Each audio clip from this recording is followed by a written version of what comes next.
Puis en plus, ces nouveaux trucs, maintenant, il faut réussir sa vie. Mais concrètement, c'est quoi réussir sa vie? C'est totalement abstrait, c'est subjectif, ça dépend de plein de paramètres. Par exemple, moi, mon père, il arrêtait pas de me dire, il faut que tu montes ta boîte. Ouais, pareil. Ton père, il disait ça aussi? Non, ton père, il me disait ça. Il disait, l'autre bourricot, il y arrivera pas tout seul, il faut que tu l'aides. Ah bah ça fait plaisir.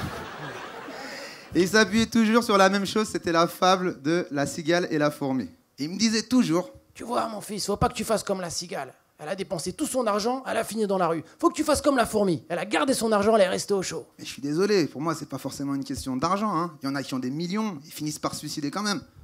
Alors que mon frère, 35 ans, au chômage, toujours chez mes parents, et dans sa vision du bonheur, il te met un 3-0 à FIFA, c'est bon. Hein.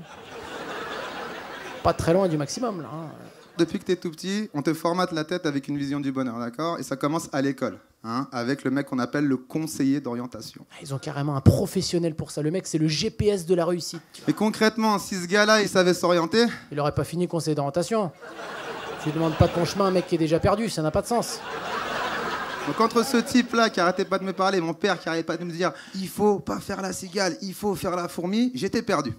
Et donc là, on s'est dit, on va reprendre les études, mais pas n'importe où. On va aller chez l'élite, là où ils forment les mecs qui réussissent leur vie. On a fait une école de commerce.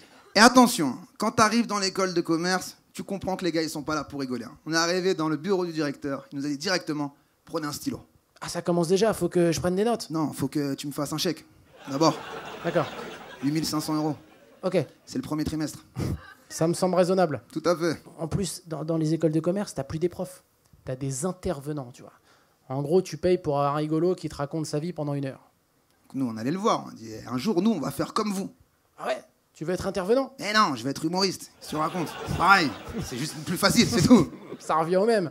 Et c'est là qu'on a trouvé notre place. C'est ça, réussir sa vie, en fait. C'est trouver ta place. On a fini humoriste et on a monté notre propre spectacle. Je suis allé voir mon père, du coup. Je lui ai dit, papa, c'est bon. J'ai trouvé ma place. Je suis comédien. Et le 26 janvier, on va faire notre spectacle à la Cigale.